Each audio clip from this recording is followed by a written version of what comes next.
Good evening, everybody. Welcome back. This is part 5 of my build log of the Trumpeter 1 to 200 scale model of the Titanic. In today's episode, I'm going to talk through how I sealed the propeller shafts. Not a particularly exciting job, I have to confess, but really important. So without any further ado, let's crack on. So the product I'm going to use for this job is this stuff, JB Weld. Now JB Weld make quite a few different types of epoxy-based sealers / putties, and there's a few different people on YouTube who've used them before, but I've never seen the marine weld used before. So this is a special formula which has been designed for use on full-size boats. Actually, it's completely waterproof when it's cured. So this looks like it should be absolutely ideal for the job. I mean, in terms of applications, it says on the back, suitable for aluminium, fiberglass, metal, plastics, woods, and carpets as well. Curious, don't know why you need to use it on carpets, but anyway, that's by the by. So this product seems to be absolutely spot on. Before I go ahead and use it on my actual model though, I'm going to test it on a piece of plastic because I've had some problems in the past with epoxy-based glues and sealers where they can be quite aggressive on plastics, and if you're not careful they can react badly with the plastic and cause it to melt and distort and do all sorts of funny things. So before I put this anywhere near my actual boat, I'm going to test it on a scrap piece of plastic. So here we are. I'm just going to use a really small amount of this stuff just to test it out.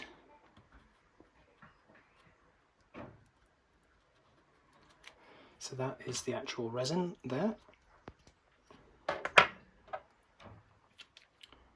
Here is the hardener. So be very careful not to get any of each product mixed onto the other tube, otherwise it'll start solidifying. So I'm just going to mix these together. It's really important to mix them together properly, thoroughly, otherwise the product will not work properly. Sorry if the camera's shaking a bit, it's just me actually doing the mixing process. It's got a strange consistency. It's difficult to describe really. It's almost a bit like sort of smooth peanut butter kind of consistency. So yeah, if you want a substitute for peanut butter, look no further than JB Weld. That's a joke, don't eat it. So now that it's all mixed together thoroughly, it's got a really deep sort of grey colour, I'm just going to apply it to these two pieces of plastic, and the idea is just to see how it reacts. This also gives me a nice opportunity to test how strong the bond is.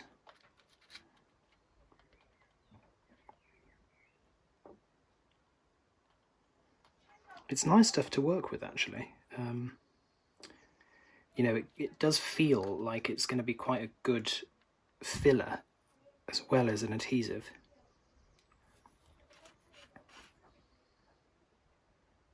So I'm going to be quite liberal with it because I do want to make absolutely sure. It's always worth, when you're using any sort of epoxy based product, it's always worth testing on plastic first, because on scrap plastic first, because it can absolutely knacker your model if you get it wrong. Because I've got a bit of spare, I'm going to do an additional test as well, just on another 2 scrap pieces, because there's no point wasting it.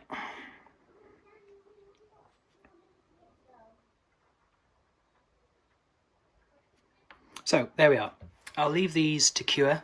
It takes about 24 hours to cure properly, so I'll see you back here in 24 hours and we'll look at the results.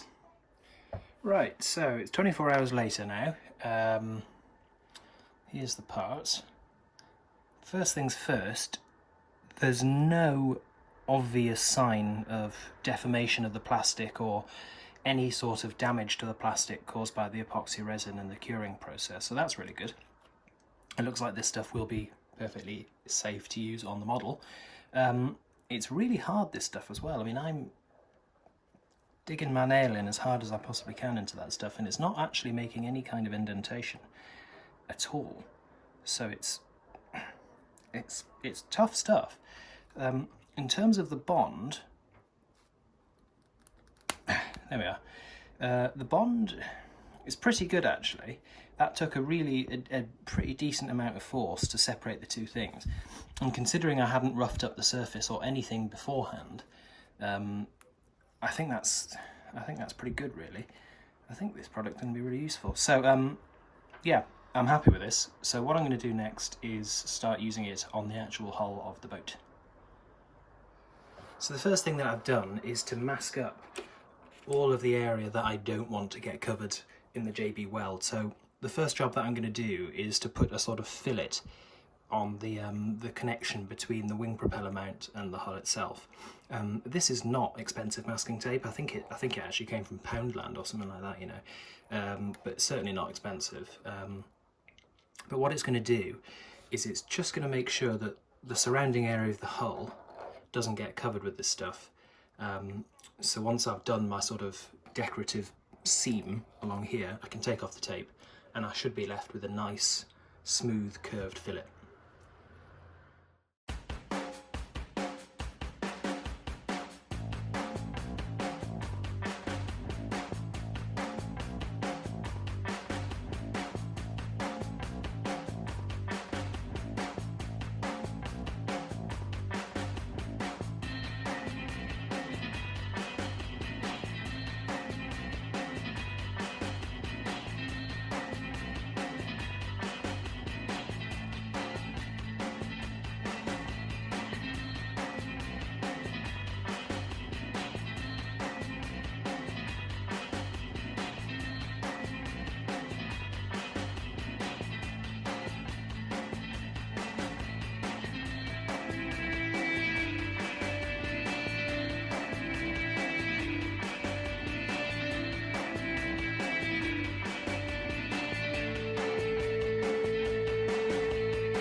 So this is 24 hours later now. You'll notice that I did all the sealing on the outside of the model first, and the reason for this was because I intended to use quite a liberal amount of the JB Weld on the inside of the model to absolutely make sure that the prop shafts were tight.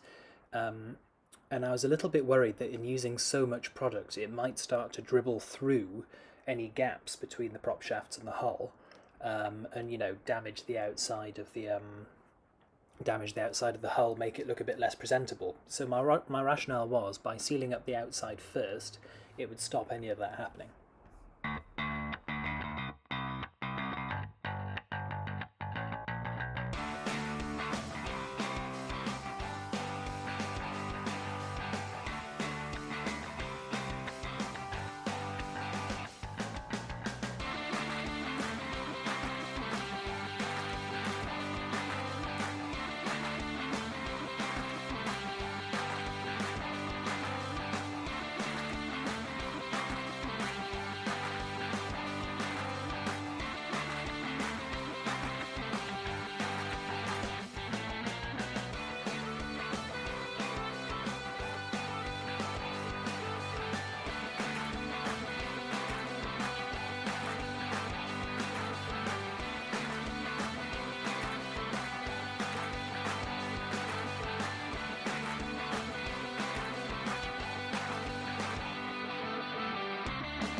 So we're 24 hours later now, all the JB Weld has dried thoroughly, and I'm giving the ship its first float test. I've bunged up the prop shafts with a bit of blue tack, and the idea of this test is primarily just to check if the prop shafts are actually watertight now. And as you can see, I'm applying quite a lot of force to the hull here, pushing it quite far under the surface, and they don't seem to be having any leaks at all, so that's ideal. The other purpose of this test is I want to get a rough idea, and I stress the word rough. I want to get a rough idea of how much ballast this ship will need to bring it down to the waterline. And so I don't have any sort of calibrated weights or anything, I'm afraid, but I'm using the logic that a litre of water equates to a kilogram.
So I appreciate this is not really a particularly precise method of working out the amount of ballast that you need in this boat. You know, it's not ideal. The water sloshes around here and there, and it's quite difficult to get the boat on an even keel. But really, all I'm looking for at this point is a ballpark figure for the amount of ballast required, so that I can start to spec things like internal components, you know, batteries, motors, that kind of stuff. And for that, this is absolutely ideal. The findings from this was that I would need about 5 kilograms worth of weight to pull the ship down to the correct waterline. So the final job I did was to go over all of the areas that I put JB Weld on and sand it down with some nice fine emery paper. This is probably not a finished job because it's really difficult to tell which areas are smooth and which areas aren't quite so smooth when they're all different colours like this. But the next stage of the project is to start painting. So what I'm going to do is I'm going to paint with a white primer, and that will show up quite clearly any areas that need additional filling or indeed need additional sandpaper. So that's it for this episode. It's been quite long, so thanks for watching all the way through to the end, if you did. I hope it was of some use to you. I hope you enjoyed it. If you did, maybe give us a like and even think about subscribing. And I will see you in the next one. Bye for now.